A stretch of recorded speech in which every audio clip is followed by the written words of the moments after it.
저는 행동하는 양심 평회원이고요. 오늘 행사를 같이 주최한 다준다 연구소의 비밀 이사장을 맡고 있는 MBN의 윤동기 기자라고 합니다. 반갑습니다. 자, 오늘 2부 행사는 북콘서트인데요. 김대중 대통령님에 관한 전집이 나왔는데, 그래서 오늘 앞에 나온 4명의 패널들은 주제가 내가 만난 김대중 이야기라는 제목입니다. 내가 만난 김대중 이야기라는 제목으로 각자의 인생 속에서 마주쳤던 김대중이라는 인물에 대해서, 거인에 대해서 한 10분 정도 짧게 토크 형식으로 이야기를 하고, 그 다음에 청중분들의 질의응답을 하는 식으로 그렇게 진행을 하겠습니다. 제가 외람되지만 먼저 말씀을 좀 말문을 열어보면, 저는 대학교 1학년 때 김대중 대통령을 처음 만났어요. 아까 장관님은 대학교 3학년 때 만나셨다고 했는데 1969년에 만나셨잖아요. 저는 1996년에 만났습니다. 제가 서울대 정치학과 96학번으로 처음 대학에 입학했을 때 대학교 신입생 환영의 날이었는데, 선배들이 학교 구경을 좀 시켜주다 말고 이제 학교에서 볼 거 다 봤으니까 김대중이나 보러 갈까? 이러는 거예요. 무슨 소리예요? 그랬더니 김대중 대통령이 그때 95년에 정계 복귀를 하시고 서울대 정치학과의 길승은 교수님이라는 분이 계셨어요. 그분이 자문위원으로 김대중 캠프에 합류하면서 서울대 정치학과 박사과정에서 초청을 한 거예요. 김대중 후보를, 당시 이제 새정치국민회의 총재. 근데 대학원 박사과정 세미나실에서 초청 간담회를 하는데 저희 학부 신입생들은 자리가 없잖아요. 그래서 이렇게 둘러 앉았는데 저희는 요 바닥에 앉았어요. 김대중 대통령이 여기 앉으시고 저희 요 바닥에 이렇게 쪼르륵 앉아가지고 같이 강연을 들었던 박사과정생들과 기억이 나는데, 제가 기억하는 김대중 대통령님은 어떤 분이냐면 너무 웃겼어요. 너무 웃긴 분이었어요. 그러니까 유머를 끊임없이 청중들을 웃기는, 야 어떻게 이렇게 웃길 수가 있지?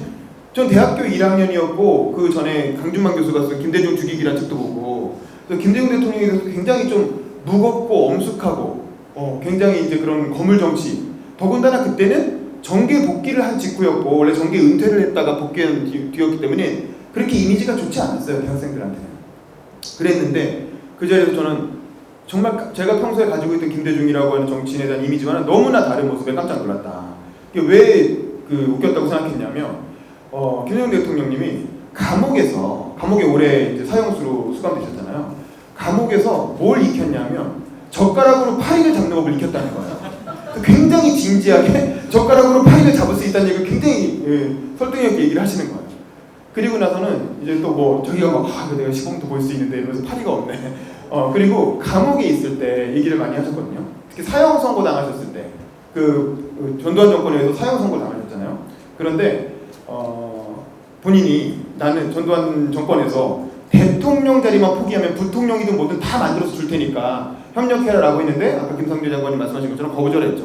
멋지게 딱 거절했지만 또 막상 재판에 들어가서 이제 판사가 판결을 하는 순간이 되니까 이 내란죄라는 건 판결이 2개밖에 없어요. 죄가 벌이. 그래서 사형 아니면 무기징역이거든요. 근데 사형을 받으면 옛날에 조봉암 씨처럼 다음 날이라도 바로 집행될 수 있는 거예요. 그럼 그냥 죽을 수도 있는 거고. 근데 무기징역을 받으면 어떻게든 나중에는 감형돼서 살 것이다. 다시 정치를 할 수 있다. 이렇게 생각을 한 거죠. 그래서 멋지게 날 죽일 테면 죽여라! 라고 말을 했지만 그래도 판사가 얘기하는 걸 보니까 사형하면 입이 옆으로 벌어지잖아요. 무기징역 무하고 이렇게 하고 속으로 무 이렇게 했다는 거예요. 근데 이제 다행히 아니죠. 사형 판결이 나와서 죽었구나 라고 낙담을 했던 그런 얘기도 해주시고, 그리고 또 이제 사형 판결을 받고 감옥에 이제 갇혀 있잖아요. 갇혀 있는데 이유 여사가 이제 면담을 온 거죠. 왔는데 이제 이유 여사 독실한 크리스찬이시잖아요. 그리고 김대중 대통령은 또 세례를 받은 천주교인이고 둘 다 이제 예수님을 믿는 분이니까 이렇게 손을 이렇게 딱 창살 사이로 손을 잡고 기도를 하시는 거예요. 그래서 이유 여사가 나를 위해서 우리 남편을 부디 살려주십시오 라고 기도를 하겠지 라고 생각을 했다는 거예요. 근데 이 여사 손을 잡더니 제 남편의 모든 것을 하느님께 맡기겠습니다. 이렇게 기도를 했다는 거예요. 이 사람이 살려달라고 기도를 해도 모자랄 만에 무슨 소리 나는 거냐고 이렇게 했다는 이제 그런 얘기를, 사실 굉장히 어떻게 보면 정계 은퇴를 번복하고 나와서 정계 복귀를 해서 대학생들한테, 날카로운 대학원생들 앞에서 어떤 자신이 왜 다시 정치를 해야 되는가를 설명하는 자리였는데, 그거를 굉장히 딱딱하고 어려운 얘기로 그 당시에 이렇게 정치적으로 설득하려고 해서 잘 안 됐을 거예요. 근데 그거를 굉장히 재밌는 유머로 풀어내면서 본인의 얘기를 이렇게 좀 해나가시니까, 저도 그렇고 박사과정생들도 그렇고 그 당시 박사과정생들은 굉장히 진보적인 분들이고 비판적으로 이 김대중 이번에 한번 우리가 혼을 내보자 뭐 이런 마음으로 아마 앉아 있었던 것 같은데 순식간에 이야기에 빨려 들어가서 정말 이렇게 고개를 끄덕끄덕하면서 다 같이 들었던 그런 기억이 나고 저도 그때 그 인상이 너무 강해서 이분이 대통령 되게 내가 좀 작은 도움이라도 드려야 되겠다라고 생각을 해서 그 1년 뒤인 97년에 제가 김대중 대통령님 선거운동을 대학생 자원봉사자로 하게 됐습니다. 그래서 그 당시에 이제 아태평화재단에서 했던 대학생 아카데미에 참여를 해서 그때 이제 아카데미 자리에 맨 마지막 강의 때 김대중 대통령이 꼭 오셔가지고 특강을 해주셨고 그리고 그 아카데미를 한 결과 이어서 이제 새정치국민회의에서 파랑새 물결 유세단이라고 이 청년들을 대상으로 유세단을 운영했었는데 또 거기에도 참여를 해서 이제 그 당시 저는 이제 서울대학생이다 보니까 그 관악구에 있는 봉천시장을 제가 담당을 해서 봉천시장을 돌아다니면서 2명씩 남자 여자 짝지어서 그 시장 드르륵 열고 들어가가지고 호별 방문을 했던 거예요. 그때는 아마 그걸 못하게 하는 선거법이 없었어요. 그래서 드르륵 열고 들어가서 안녕하세요 하고 새정치국민회의 대학생 정권사자입니다. 그러면 나가! 네 죄송합니다. 나오기도 하고 들어와요. 우리 가족 6편은 다 선상님 거니까 걱정 말라고 커피 한잔 얻어 마시기도 하고 그랬던 기억이 나는데 그래서 어쨌든 1년간 그 상반기에는 아카데미를 하고 하반기에 김대중 대통령 선거운동을 하면서 재밌게 보냈고 그래서 정권 교체가 되는 날 저는 여의도에 있는 새정치국민회의 당사에서 같이 그 TV 중계를 보고 그리고 끝나고 나서 태극기 들고 같이 여의도 뛰어다니고 그랬던 기억이 나요.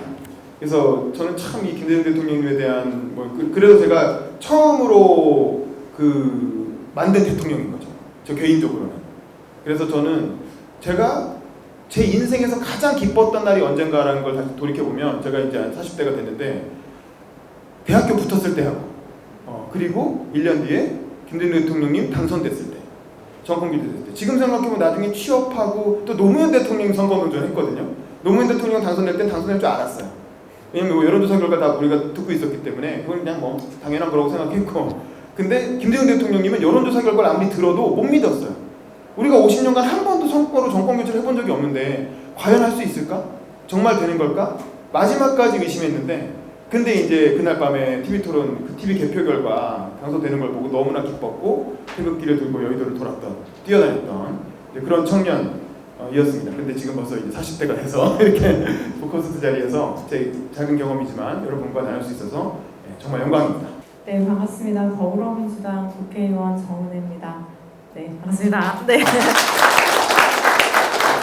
저는 지금 그 만으로 36살이고요. 그리고 국회의원이 된 지는 한 달이 되었습니다. 그래서 지금 완전 새내기 국회의원이고 더불어민주당의 128명 중에 국회의원분들 중에 가장 막내 국회의원이기도 합니다.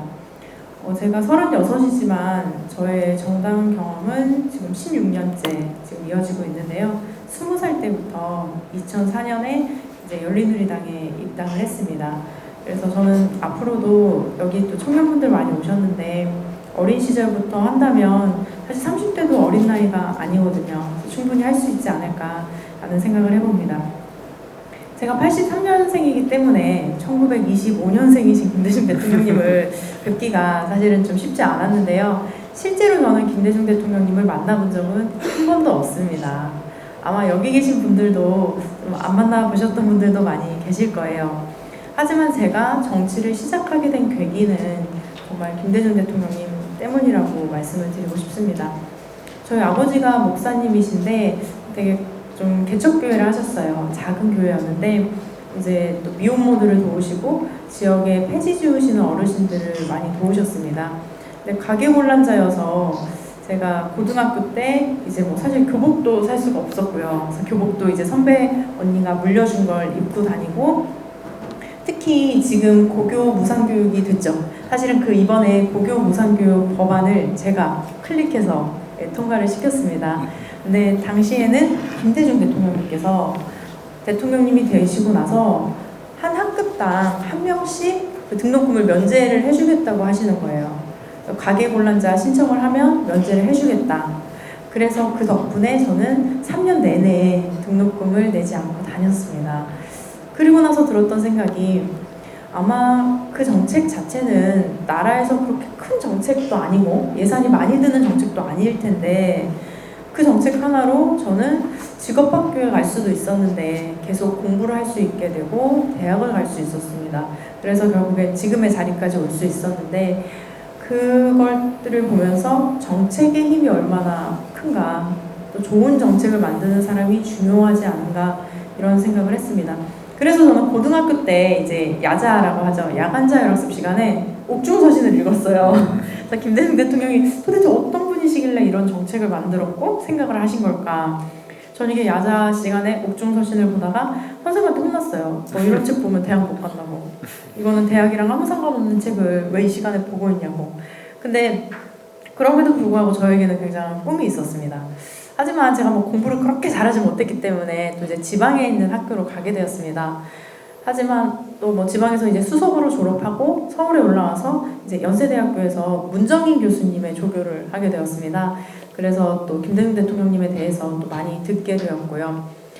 김대중 대통령님을 제가 존경하는 포인트가 이제 여러 개가 있는데 사실은 제일 큰 게 그분이 대학을 나오지 않았다. 저는 그 부분을 굉장히 존경하고 싶습니다. 그 대학을 나오지 않았지만 제가 특히 그 김대중 대통령께서 그 케임브리지에 계실 때 쓰신 책이 다시 새로운 시작을 위하여라는 저자가 있는데요. 거기에 보면 나는 대학을 나오지 않았기 때문에 국회에서도 1시간을 발언하기 위해서 10시간을 준비했다. 그런 말씀도 하셨고, 그리고 사람은 졸업장이 아니라 실력이 더 중요하다. 그래서 저도 지금도 학력이 아니라 실력이 더 중요한 거 아닌가? 이런 생각도 해보고, 그렇게 끊임없이 공부를 하셨던 대통령님을 존경하고 나도 그렇게 살아야겠다라는 생각을 했습니다. 또 대통령님을 보면 굉장히 뭐 유머도 있으신 분이지만 본인이 스스로 고백하시기에 굉장히 나는 겁이 많은 사람입니다. 이렇게 말씀을 하셨어요. 우리가 보기에는 정말 죽음의 위기도 여러 번 넘기신 분이 왜 겁이 많을까라고 했는데 그분께서 말씀하신 용기의 정의가 저는 굉장히 마음에 와닿습니다. 용기라는 거는 두려움이 없는 상태가 아니라 두려움이 있음에도 불구하고 무엇을 하는 것이다. 두려움이 없다는 건 용기가 있는 게 아닌 거죠. 그래서 그런 삶을 살아오셨다. 그리고 또 항상 말씀하셨던 게 무엇이 되느냐보다 어떻게 사는 게 중요하다. 또 그런 말씀을 늘 하셨는데 당신이 그 삶에서 이룬 것이 무엇인지 보다 얼마나 올바르게 살려고 노력했는가 그것이 중요하다고 하셨고 너무 명언이 많지만 한두 개 정도 더 말씀을 드리면 저는 굉장히 특히 여성에 대해서 많이 또 존중을 하신 분이지 않나. 사실은 당시에 저도 어린 시절 기억이 나요. 초등학교 때였던 것 같은데 김대중 대통령께서 이희호 여사님과 문패를 같이 다셨던 적이 있습니다.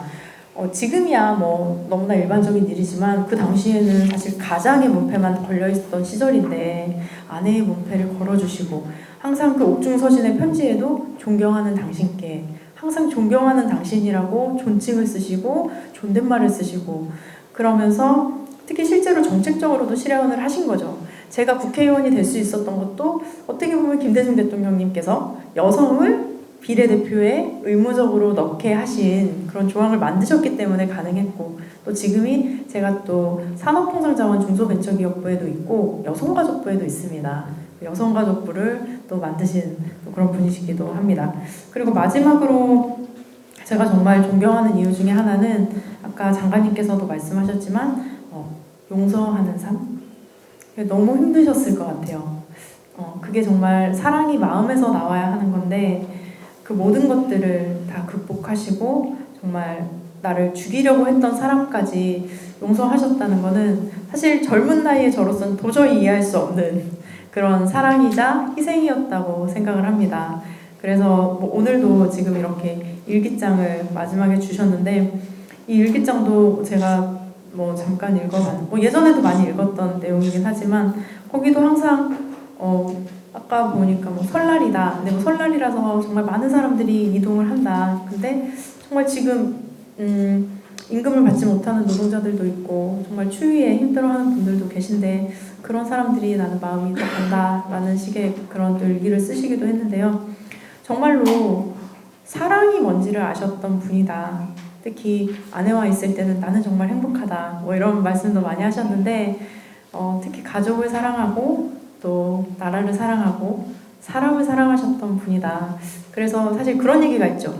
김대중 대통령님은 대통령이 너무 늦게 되셨고 노무현 대통령님은 대통령이 너무 빨리 되셨다. 뭐 그런 얘기가 사실 있기도 한데 그만큼 늦게 되신 것만큼 짧은 시간 안에 정말 국가에 산적해 있는 너무 많은 문제들을 빨리 해결하셨던 분이셨고 아마 그 시간에 김대중 대통령님께서 필요하셨기 때문에 그 전에 그런 훈련의 시간이 있지 않았을까 생각해보고 오늘 이런 자리에서 제가 이런 고백을 하고 저의 이야기를 들려드릴 수 있게 되어서 굉장히 영광스럽게 생각합니다. 네, 감사합니다. 네, 감사합니다. 김혜복 교수님 마찬가지 주제로 똑같습니다. 네, 참 가슴이 떨리네요. 왜냐하면 우리 김대중 대통령이라고 하는 세계 정치사에 가장 위대한 한 분을 우리 한반도에 사는 사람으로서 함께하고 그 자취를 돌아본다는 것, 저는 굉장히 영광된 일이라고 생각합니다. 아까 이 문패 얘기를 하시는데 저 오면서 사진을 하나 찍었었어요. 대통령님과 이호 여사님의 문패, 정말 양성평등의 가치를 얘기한 건데 제가 다음 주에 양성평등의 리더십 강연을 합니다. 그때 대표적인 모델로 이제 우리 김대중 대통령과 이호 여사님이 이 관계, 그리고 루스벨트 대통령, 엘리노이 여사와 루스벨트 대통령 이런 얘기를 제가 예를 들어서 하려고 지금 계획을 세우고 다음 주에 할 거거든요. 지금도 걸려 있는 건가요? 문패 걸려 있죠. 여러분들 가서 보시면 아마 참 많이 감동스러울 겁니다. 그런 남녀의 관계가 정립되지 않았던 시기에 그렇게 김대중 대통령이 보여줬던 그런 여성 존중, 또 여성부를 만들고 그런 획기적인 일들이 벌어졌는데 사실은 우리가 마시는 민주주의의 공기는 너무나 편안하고 자유스럽기 때문에 우리가 그 중요성을 인식하지 못하는데 그것을 뺏겼을 때 나타나는 그 상황들 우리 군사도 겪었고요. 지금의 홍콩의 청년들이 겪고 있는 아마 홍콩 시민들이 이 중국의 그런 무장력에 의해서 당하고 있는 지금 흐름들 그렇게 아름답고 저도 기자 생활을 했습니다. 우리 윤문기 기자도 열심히 취재를 하지만 그 홍콩 취재를 제가 한 10번 정도 갔었거든요. 그런데 그렇게 선진국이고 우리가 모델로 삼았던 홍콩이 지금 무차별한 그런 경찰의 폭력적 진압으로 사망자가 발생하고 조만간 조국 공산당이 아마 진압을 하겠다는 그런 의지를 내놓고 있기 때문에 아시아에 비극이 생길지도 모른다 그런 걱정을 하고 있습니다. 바로 그런 것들이 우리 김대중 대통령이 쌓으셨던 그동안의 많은 업적들의 그 단초들을 저는 보여주고 있는 것이다라고 생각합니다. 저도 어린 시절 저는 학번이 83학번이고요. 그러니까 우리 83년생. 네네. 그리고 1965년생입니다. 제가 초등학교 이제 막 들어갈 때 대통령 선거가 있었습니다. 그래서 이 유세하실 때 저는 아버지 목을 타고 아버지 목만 태워주시면 같이 외쳤던 그런 어린 시절의 기억이 있었습니다. 저희 아버지께서도 또 김대중 대통령을 너무나 존경하고 사랑했었기 때문에 지금도 마찬가지시고요. 그래서 같이 김대중 평화 캠프 하이도도 같이 가시고 이제 그랬었습니다. 그런 어린 시절부터 봤던 그런 경험들이 있었고요. 저는 그 이후에 이제 기자가 됐습니다. 기자가 돼서 이제 92년 대통령 선거가 있었죠. 그 당시에 김영삼 대통령이 당선이 됐는데 그 당시 기자가 됐습니다. 유세를 따라다녔습니다. 그 대한민국의 민주주의의 투사이고 세계의 양심인 김대중 대통령을 저도 이제 취재를 하게 된 거죠. 같이 따라다니면서 김대중 대통령의 그 사자와 같은 연설을 들으면서 그런데 아니 전국을 막 돌아다니거든요. 이제 기자들하고 같이. 근데 가는 곳마다 연설이 똑같아요. 그래서 대통령께 몇 군데를 간다면 제가 여쭤봤죠. 아니 어떻게 가는 데마다 연설을 다 똑같이 하세요. 대신 지역만 다르게 말씀하시는데요. 광주 가시면 광주 얘기하시고 대전 가면 대전 얘기하는데 그러나 대한민국의 민주주의, 과학입국 뭐 이런 다 얘기를 하시는데 그 얘기를 하시더라고요. 최소한 한 가지 얘기를 100번에서 200번 1000번 해야 국민들에게 그 메시지가 전달된다. 내가 생각하는 그 가치와 정치 철학을 아무리 여기 계신 100명, 200명에게 얘기하더라도 그것을 많은 사람들이 깨닫고 국가의 정책으로 만들어지기까지는 정말 많은 시간이 걸립니다. 많은 분들에게 끊임없이 얘기하더라고 말씀하시더라고요. 그렇게 계속해서 국가의 지도자가 되고 뼈아픈 실패를 겪고 영국으로 가는 그런 시절들 그리고 그 이후에 대통령이 됐을 때 얼마나 많은 국민들이 기뻐했겠습니까? 저도 밤잠을 설치면서 부모님과 중계를 보면서 또 기사도 쓰면서 너무나 행복해했던 그 시절이었습니다. 그리고 대통령이 계신 동안 정말 많은 대한민국의 탄탄한 정치와 또 민주주의의 기틀이 다 까졌다. 저는 그 이후에 이제 제가 정치학 박사를 하고 대통령학을 전공했습니다. 그러면서 가장 중요한 가치로 그런 얘기를 합니다. 역시 입법이다. 대통령에서는 그렇게 얘기합니다. 대통령 1년 차에는 기본적인 입법을 해야 된다. 국가의 정책이 되는 대통령의 공약에 맞춰서 법을 만들어야만 그 법에 따라서 예산이 배정되고 정부에서 공무원들이 일을 하고 그것이 국가의 정책으로 진행이 됩니다. 그렇기 때문에 1년 차에는 입법을 해야 되고요. 2년 차에는 그 주된 입법이 돼서 예산이 배정되고 국가 공무원들이 일을 하고 국가의 기본 사업으로서 정립이 되고요.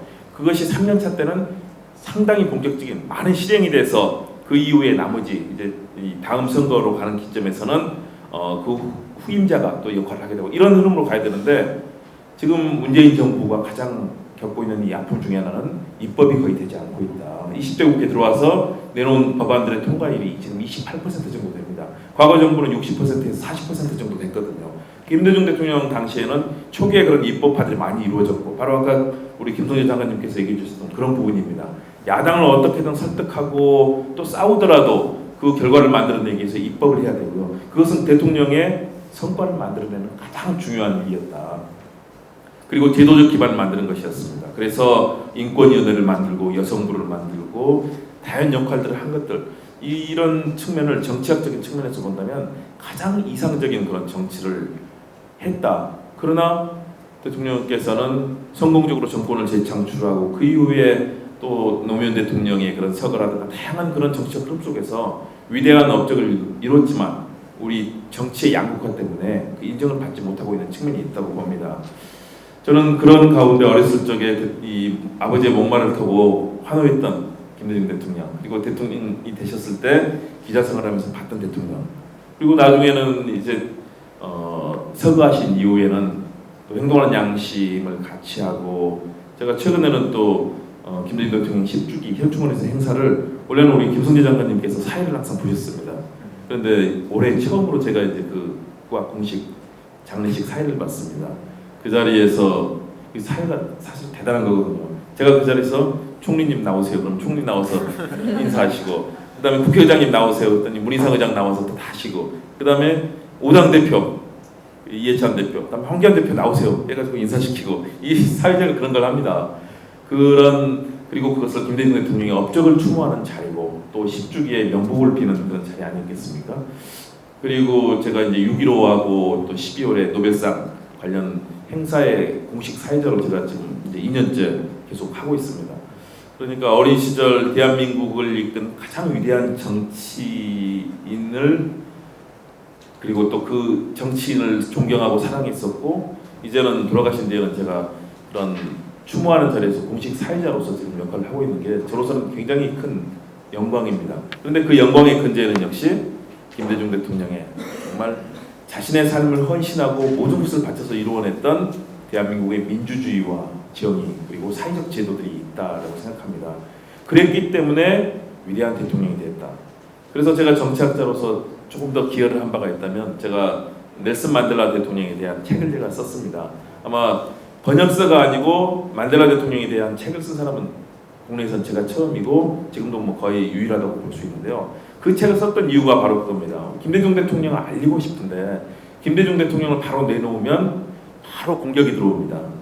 김대중 대통령 지금도 빨갱이라고 얘기하는 사람들이 있고 상당히 많은 사람들이 있습니다.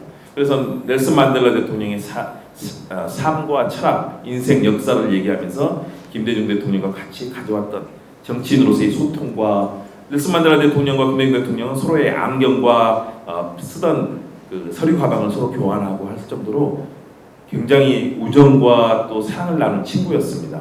그런 위대한 지도자들, 저는 정치학적으로서 평가하는 가장 위대한 19세기, 20세기 현대사, 근현대사를 통틀어서 가장 위대한 두 명의 정치인을 꼽는다면 전 세계 정치인으로는 두 명을 꼽습니다. 넬슨 만델라 남아공 대통령 그리고 대한민국의 김대중 대통령입니다.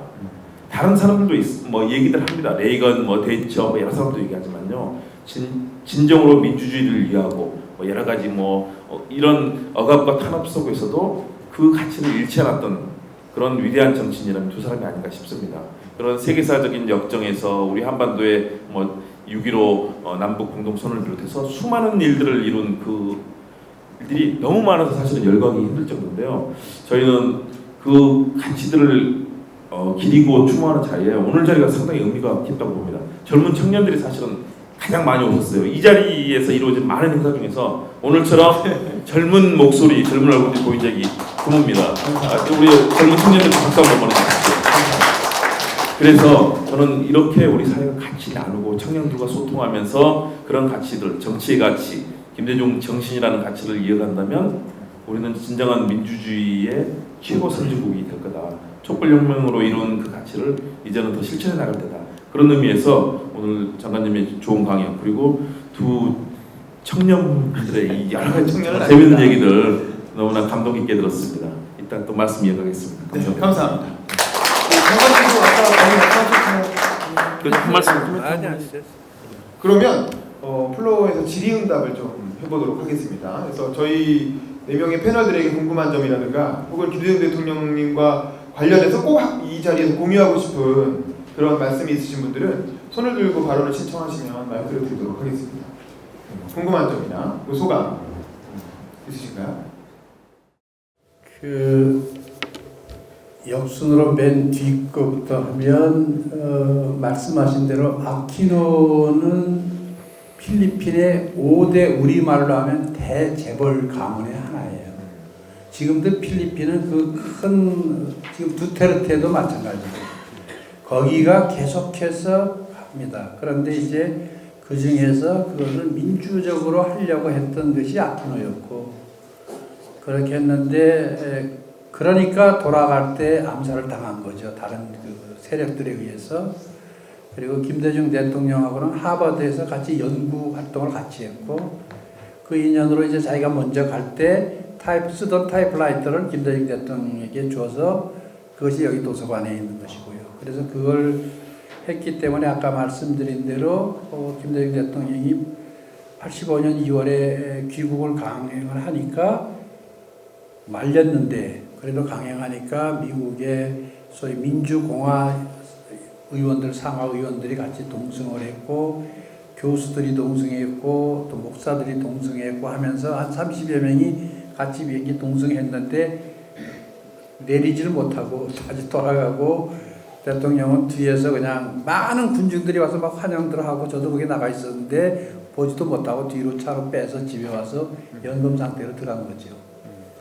그래서 해가지고 해서 그러나 그 필리핀의 상황이 5 가문에 의해서 큰 대재벌 같은 가문에 의해서 우려지지만 지금도 그렇습니다. 그런데 그것이 어떻게 그 안에서 민주적으로 그것을 활용해 나가느냐 하는 것은 또 노력의 차이가 있겠죠. 그리고 아까 만델라 얘기도 했는데요. 내가 이제 영국에서 그 안식년 연구를 하러 갈 때 만델라 대통령은 그 전에는 영국에서도 BBC가 이거 완전히 폭도고 테러스고 완전 그 나쁜 사람이었어요. 그런데 세계 여론이 자꾸 올라와서 오고 뭐 하면서 하다 보니까 어쩔 수 없이 석방시키지 않을 수 없는데 제가 언론이라는 걸 그때 깜짝 놀랐어요. 한순간에 BBC가 만델라를 영웅 만드는데 CNN과 BBC가 만델라를 완전 영웅을 만드는 거예요.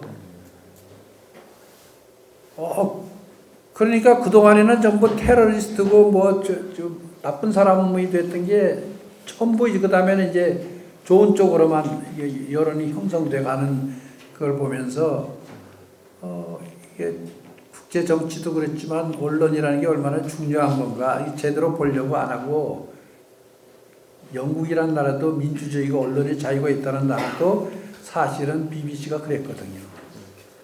제가 그때 아주 뼈저리게 그때 그걸 느꼈던 경험이 있습니다. 그때 그런 것들도 생각하고 그리고 서재필 박사한테 그 했는데 왜 그랬는지 그건 모르겠어요. 편지를 보냈는데 그때는 상황이 서재필 박사님이 뭐 귀국하실 수도 없었을 것이고 다만 그때 그 나이에 서재필 박사에게 정말 당신이 대통령이 나와야 된다. 그래야 이 우리 나라가 제대로 될 거라고 하는 그 생각을 정말 어떻게 그렇게 하셨을까 하는 게 그게 놀라운 거죠. 그만큼 벌써 세상을 보는 눈과 있는데 대통령께서 하신 말씀은 그 기록에도 있지만 어릴 때 그 집이 신문 보급소였어요. 그래서 어릴 때부터 아버지를 통해서 세계의 그 신문을 통해서 세상의 물정도 보게 됐고 그리고 그런 데서 뭐 그 서당에서 공부도 했지만 공부도 잘했고 했지만 책을 무척 많이 읽어서 정말 아까 말씀드린 대로 대통령께서 저기 그 연세대학에 지정한 게 13,000여 권인데요. 여기도 저 보시면 저 손때 보던 이 책들이 여기 다 이렇게 있는데 그게 다 손이 한 번씩 다 간 책들이에요.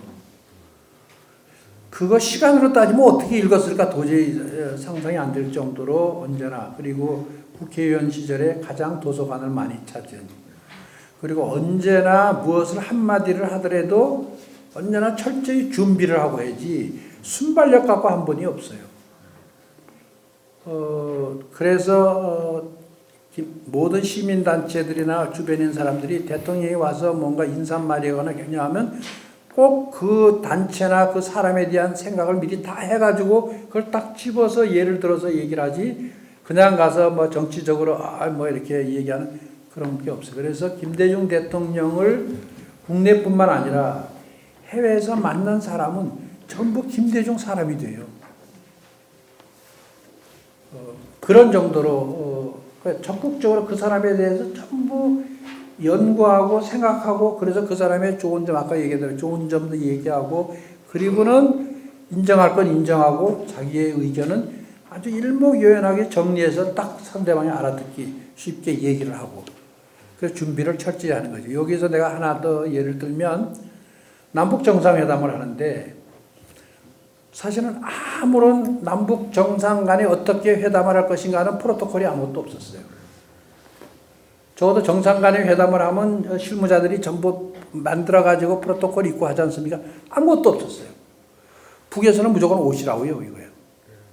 그러니까 여기서 가야 되느냐 말아야 되느냐, 그게 거의 마지막까지 논쟁이 있었습니다. 제가 떠나기 전 마지막 밤에 이제 관저에서 같이 지내면서 마지막 정리를 제가 했던, 그때 정책기획 수석이었는데 사실 제가 모시고 갈 건데 우리 한강욱 비서실장이 정치인은 내가 거기 가서 앞으로 나 정치할 때 도움이 되니까 자기한테 양보하라고 그래서 할 수 없이 비서실장 권위에 밀려서 제가 청와대를 지켰는데, 그때 대통령께서 이런 말씀을 하셨어요. 하여튼 뭐든지 철저하게 준비를 해야 되니까.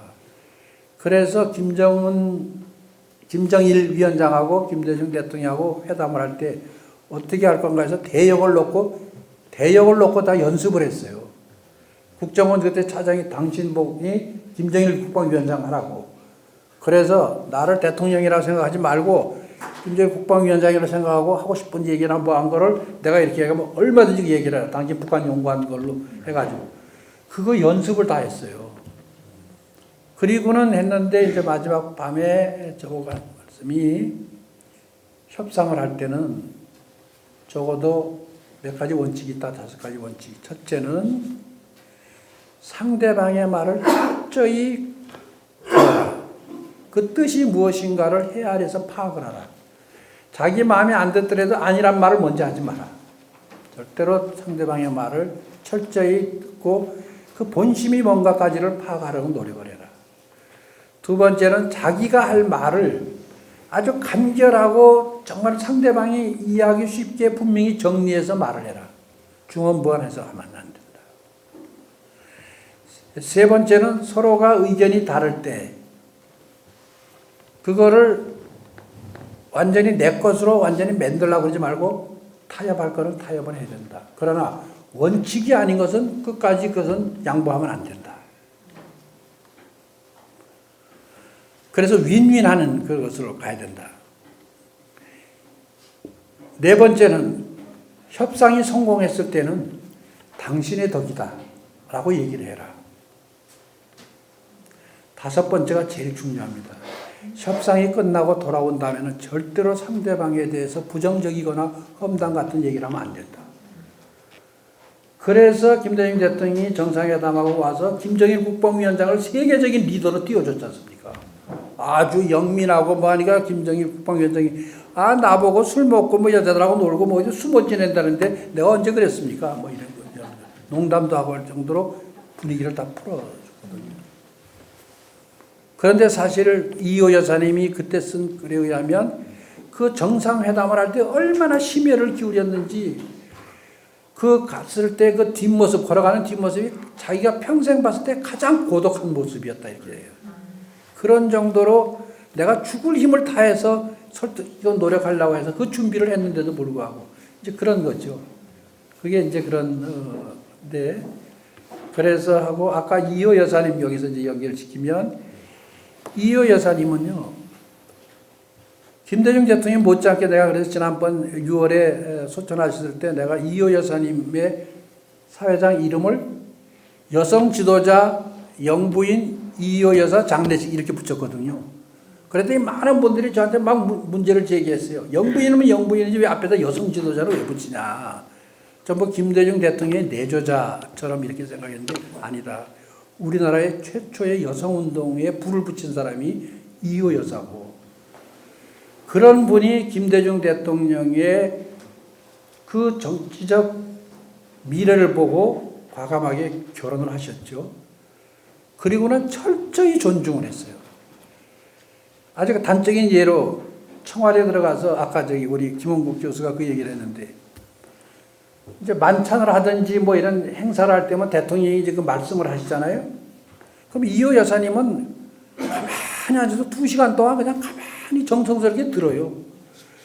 근데 그 다음 모임에서 또 똑같은 얘기인데도 또 그냥 똑같은 자세로 들어요. 그래서 청와대 기자들이 나보고 교수님 이번엔 좀 대통령 말씀 좀 달리 해가지고 기사 쓸 게 없으니까 좀 다른 내용 좀 말씀하게 해달라고.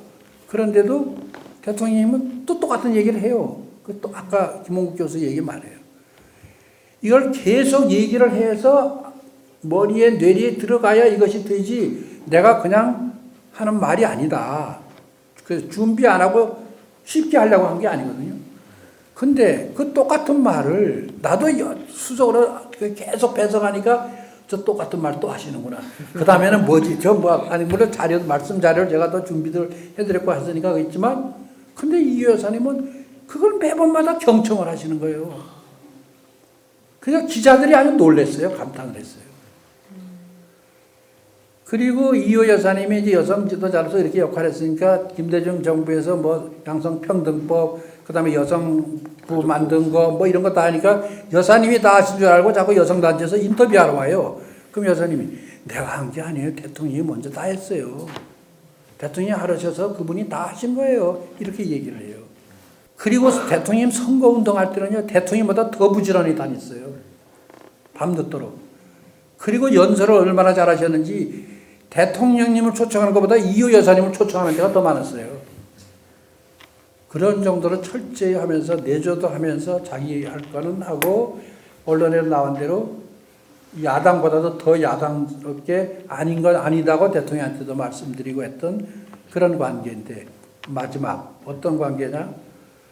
은퇴하고 나서 마지막 서거하시기 한 3년 전부터는 대통령이 이제 퇴임하시고 나서 여기서 계속 투석을 하셨거든요. 청와대에서 투석을 사실 했어야 되는데 내가 대통령에서 거기서부터 내가 투석을 하면 어떻게 되냐. 그래서 사실 그 시기를 놓쳐서 더 빨리 돌아가시기도 했는데 퇴임하고 나서 투석을 하셨는데 그러니까 조금 더 힘들고 좀 약간 어려움이 있었죠. 한 3년 전부터 두 분이 주무시기 전에 침대에 딱 가서 두 손 붙잡고 대통령께서는 먼저 흘러간 노래 목포의 눈물부터 뭐 하고 해서 같이 한번 노래 한 자락 부르시고 그럼 여사님이 또 찬송가 또 한 번 부르시고 그럼 또 같이 찬송가 부르고 그리고 같이 기도하고 그러고 주무셨어요. 그게 돌아가실 때까지. 그러니까 겉으로 보면은 이렇게 애틋한 정이 없으실 것 같은데 두 분은 굉장히 애틋한 정이 있어요. 저는 뭐 가까이서 생활했기 때문에 다 그 내밀한 그 모습까지 다 봤는데 그런 것들이 이호 여사님하고 관계가 어떠냐 하는 것은 그런 거고 마지막 조금 길어졌는데 향후 계획은요.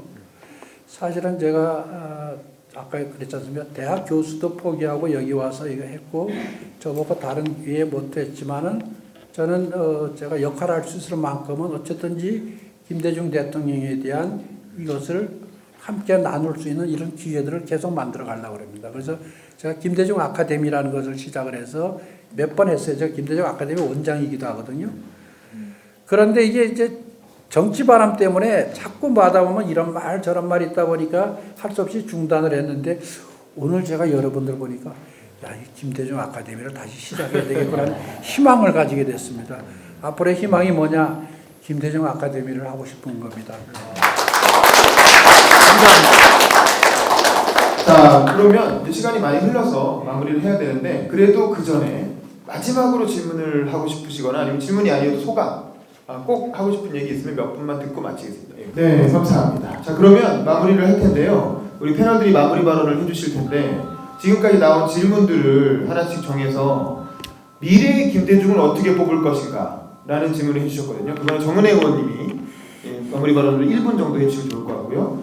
또 김대중으로부터 배울 수 있는 남북관계의 교훈은 무엇인가는 김원국 교수님이 1분 정도 말씀해 주시고 김대중의 대중화를 어떻게 할 것인가는 제가 얘기를 하고 그 다음에 IMF 극복 과정이 어땠는지 하고 그 다음에 586들에게 해주고 싶은 김대중 대통령님의 입장에서 만약에 어떤 질타 혹은 충고를 해주실지에 대해서는 김성진 장관이 마무리 발언을 해주시면 되겠습니다. 먼저 정은혜 의원께서 먼저 말씀하시죠. 제가 갑자기 생각나는 게 있었는데 제가 고등학교 때인가 김대중 대통령님한테 편지를 보냈어요. 예, 그 청와대로 편지를 보내가지고 저는 너무 존경하는 대통령님이고 나도 언젠가는 꼭 대통령님과 같은 그런 정치인이 되고 싶습니다. 이렇게 보냈는데 실제로 대통령님의 친필 답장이 오진 않았지만 청와대에서 이제 대통령님 서명이 들어간 이제 답장을 제가 받아서 아직까지도 고이 이제 집에 모시고 있습니다. 대통령님은 지금 하늘나라에 계시지만 미래에 정말 김대중 대통령님이 계시다는 것은 그 대통령님의 가치를 실현할 수 있는 청년 정치인이 있으면 충분히 가능한 일이라고 생각합니다. 앞으로 김대중 아카데미도 또 다시 하실 계획이시고 사실은 노무현 대통령님에 비해서 많이 젊은 친구들이 또 저는 시대에도 영향이 좀 있는 것 같아요. 어느 분이 위대하냐 아냐를 떠나서 노무현 대통령님 계셨을 때는 이제 젊은 사람들이 조금 이제 정치를 알게 됐을 때였고 김대중 대통령님은 저도 사실 고등학교, 중학교 이때 알던 분이었기 때문에 그런 차이가 있는 것 같은데 그분의 그런 가르침과 철학을 알릴 수 있도록 저 또한 노력을 하고 그렇게 할 수 있는 정치적인 그런 성향이 있는 친구들을 함께 같은 청년들과 나눠서 그 가치와 철학을 실현할 수 있도록 구체화시킬 수 있도록 노력하겠습니다. 감사합니다. 네, 남북관계 얘기하시는데요. 제가 오늘 아침에도 TV조선에 나갔습니다. 제가 정치평론가로 활동을 하기 때문에 방송에 나갑니다. TV조선에 나가면 아주 강하게 북한을 압박하고 대결적으로 나가지 않으면은 아주 앵커랑 다른 패널들이 저를 압박을 합니다. 그런데 중요한 것은 저는 원칙이라고 봅니다. 김대중 대통령께 배운 것이죠. 햇볕 정책. 북한을 바꿔내는 것이 중요하지 과거 이명박 박근혜 정부 어땠습니까? 대결만 하고 끊임없이 북한을 압박한다고 하면 결국은 개성공단 폐쇄됐죠. 금강산 폐쇄됐죠. 그리고 천안함 폭침당하고 연평도 포격당하고 당하기만 하고 계속 벌어지면서 우리 이 장병들의 목숨만 정말 아깝게 희생되는 일이 벌어졌습니다. 북한은 실제 바꾸지도 못했습니다. 그런 어리석은 과거 대결주의적인 냉전적 사고로 들어가서는 안 된다고 봅니다. 우리가 북한에 대해서 끊임없이 압박도 하고 설득도 하는 그런 끊임없는 북한을 개방의 장으로 끌어내고 대화의 장으로 끌어내서 바꿔내려는 실질적인 노력들이 기울어져야 된다. 김대중 대통령이 그런 햇볕 정책을 통해서 북한의 많은 우리의 문화, 드라마, 음악들이 북한에 사실 들어가 있지 않습니까? 내부의 변화를 만들어내는 것은 결국 그렇게 하나씩 서로 대화의 접점을 만들어내고 또 끊임없이 주변의 열강들을 설득하는 것입니다. 미국, 일본, 중국 누구도 우리의 통일을 바라지 않습니다. 그럼에도 불구하고 그들에게 왜 그래야 되는지를 저는 우리 지도자와 우리 정부 각계에서 정말 노력해야 된다. 그리고 이렇게 대결주의적으로만 나가는 그런 야당도 바꿔내기 위해서 아마 저는 그래서 4월 총선이 중요하다고 봅니다. 우리 큰 정치의 지형을 바꿔야 되고요. 그리고 특히 젊은 정치인들 물론 나이만 젊다고 해서 되는 건 아닙니다. 오랜 연륜과 경륜을 가신 분들의 역할도 필요한데요. 그러나 젊은 정치인이 너무나 부족합니다. 당장 옆에 있는 우리 정은혜 의원 이제 시작했는데요. 여러분들 많이 좀 도와줘 주시고 힘도 주시고 또 그렇게 움직일 수 있는 개혁적이고 김대중 정신을 이어받고 또 노무현 정신도 중요합니다. 그 대신에 또 김대중 대통령이 완벽한 또 신은 아니었습니다. 우리가 02, 80, 90이라면 과가 12, 10이 있을 수 있습니다. 우리 내부도 끊임없이 성찰하면서 그렇기 때문에 저는 우리가 가질 수 있는 정말 미래의 변화를 만들 수 있는 것은 스스로를 성찰하면서 더 좋은 해법을 만들어내는 것이라고 봅니다. 북한 바꿔내고 설득해야지 대결만 해서는 아무런 미래의 변화를 만들어낼 수 없습니다. 도리어 전쟁 나면 어떻게 되겠습니까? 우리 아까운 장병들 목숨만 정말 헛되게 가는 것 아니겠습니까? 제가 방송 나가면은 지금 많은 사람들이 조국 장관 사태를 거치면서 민주 그동안 진보 진영 김대중 대통령이 쌓아왔던 노무현 대통령이 쌓아왔던 그런 부분들을 아주 폄훼하고 또 도덕적인 비난을 가합니다. 저는 그러나 그동안 해왔던 우리의 수많은 그런 민주주의와 정의의 역사가 있다고 생각합니다. 우리가 꿋꿋하게 지켜나간다면 북한도 바꿀 수 있고 트럼프 대통령 욕심 부리지만 우리가 꼭 바꿔내야 된다고 봅니다. 그것이 대한민국의 미래가 아닐까 싶습니다. 네, 감사합니다. 저는 방송국을 다니는 사람으로서 김대중의 대중화를 되게 고민을 많이 했는데 제가 지난번에 김대중 평화캠프 하이도 가서도 그런 얘기를 그때 많이 했었어요. 김대중 대통령으로 드라마를 만들어 보면 어떨까? 옛날에 박정희라고 MBC에서 박정희 대통령 일대기를 드라마로 만든 적이 있었거든요. 근데 김대중 대통령의 일대기는 박정희 대통령보다 훨씬 더 길고 그리고 산업화 시절, 해방 공간부터 산업화 시절, 민주화 시절, 정보화까지 쭉 이어지기 때문에 거의 대한민국 현대사라고 할 수 있어요. 그리고 또 젊었을 때는 뭐 연애사도 이렇게 재밌는 얘기들이 많이 있고 굉장히 이제 정치 이외에 뭐 사업하셨던 에피소드도 있고 뭐 재밌는 게 많기 때문에 좀 드라마로 만들어 보면 재밌을 것 같아요. 김대중으로 하던가 그게 좀 부담되면 어떤 방송국이 감히 그렇게 하겠어요. 그러니까 그러면 김대중, 김종필, 김영삼을 묶어서 뭐 3김의 일대기를 쭉 대화 드라마로 다루는 걸로 하고 20대 때 젊은 시절은 뭐 아이돌 스타나 그런 유명한 한류 스타들 기용해가지고 젊은 시절에 그렇게 하고 나중에 나이 들면 뭐 김영철 씨 같은 중견 배우 또 활용해서 이렇게 원래 되게 일부 바꿔서 뭐 야인시대 같은 거 보면 그렇게 많이 하잖아요. 저는 이분들의 이야기도 충분히 대중들이 공감하고 같이 즐길 만한 그런 교양이며 예능이 될 수 있다고 생각을 하는데 좀 그런 거를 만들자고 저는 회사 안에서 많이 주장을 합니다. PD님들 볼 때마다 우리 그런 거 드라마 좀 만들어보자. 라고 하면 우리는 나는 자연입니다를 만드는 우리는 주로 그런 거라 이건 좀 안 해봐서 나중에라도 이 방송을 보시는 공중파 PD님들 계시면 꼭 한번 예산도 많이 들어가고 하니까요 많이 만들어주셨으면 좋겠고 아까 장관님 말씀하신 것처럼 김대중 아카데미 같은 그런 교육 프로그램도 특히 청소년을 위한 김대중 아카데미, 청년을 위한 김대중 아카데미 그런 그 다음 세대에게 김대중 정신을 이어갈 수 있는 그런 교육 과정을 또 김대중 도서관과 또 김대중 평화캠프나 행동하는 양심에서 꾸준히 만들어 주셨으면 좋겠다 그런 생각을 해봤습니다. 감사합니다. 마지막으로 지금들 다 얘기를 하셨는데 그 김대중 대통령을 이렇게 존경하고 다 훌륭하다 그러면서 왜 이게 대중화가 안 되나? 사실은 너무 오랫동안 김대중 대통령의 굴레 씌워진 부정적인 것이 많은 사람들의 무의식까지를 지배하기 때문에 여전히 호남이라는 굴레 속에서의 지역 차별도 있고 또 여전히 남북한 관계 속에서 빨갱이라고 하는 굴레도 있고 그러다 보니까 또 사실은 김대중 대통령이 나이가 많아서 지금 20대 뭐 정도 30대 정도 있지만 이 세대차가 많아요. 젊은 사람들이 김대중이 누군지 모르잖아요. 이런 것들이 같이 맞물려 있는데 최근에는 거꾸로 비판하는 사람들의 입에서 다시 김대중 대통령의 적극적인 평가가 나와요. 김대중 대통령의 인사정책을 봐라. 그렇게 좀 해라. 요즘 또 기업인들은 김대중 정부 때만큼 가장 기업하기 좋을 때가 없었다. 그때는 뭐라고 하는데 지금 와서는 다 좋대요.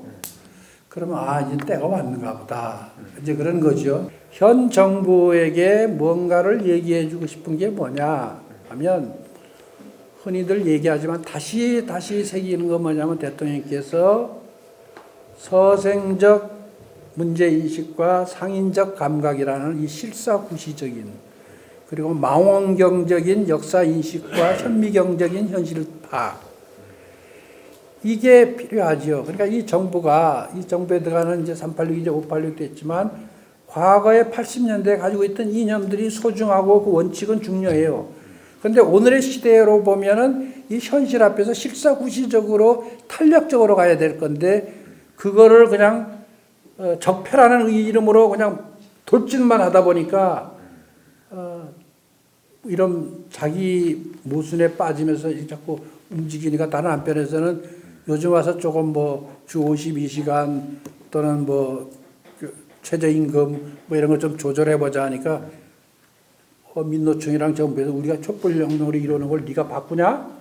그러니까 과거 노무현 정부의 말기에 좌측 깜빡이 켜고 우회전한다 이랬지 않습니까? 또 지금 좌측 깜빡이 켜놓고 우회전 하려고 그러냐? 또 그래. 노무현의 그 전철을 밟으면 안 된다. 이런 것들이 있어서 사실은 여러 가지 곤혹스러운 거죠. 그러나 어떻게든지 도와서 이게 성공해야 돼요. 이게 주저앉으면 어떻게 되겠어요? 그죠? 예. 그러니까 문제는 있지만 그래도 그것을 비판에 머물지 말고 같이 나갈 수 있는 힘이 되도록 하는 그 역할들을 해야죠. 그것을 하기 위해서 우리가 그런 지혜를 모으고 대통령이 했던 바로 그런 실사구시적이고 국민보다 반보만 앞서가라는 국정의 그 철학들을 다시 생각하면 다시금 또 이 정부도 소생하고 힘을 가지고 갈지 않을까 이런 생각을 하고 마지막 하나 아까 우리 정 의원이 얘기를 했는데 대통령은요 정말 겁이 많아요. 그리고 마음이 여린 분이에요. 그래서 다른 사람에게 싫은 소리를 못해요. 그 사람이 알아서 하기를 이렇게 기다리고 있고 싫은 소리를 못해요. 근데 그분이 뭐라고 했냐면 근데 나한테 용기가 있다 그러는데 이 용기는 내가 겁이 없어서가 아니고 내 신념이 용기를 갖게 했다 그런 겁니다. 여러분 정치를 하려면 신념이 있어야 돼요. 그 신념을 뒷받침할 수 있는 사상이 있어야 되고요. 그리고 거기에 따르는 의지가 있어야 되죠. 그러면 그것을 개척해 나갈 수 있지 않습니까? 그런 의미에서 김대중 대통령은 내비게이션이고 플랫폼이고 다 참고가 되는 우리에게 미래가 아닌가 현실이고 그렇게 해서 말씀드립니다. 고맙습니다. 네, 감사합니다.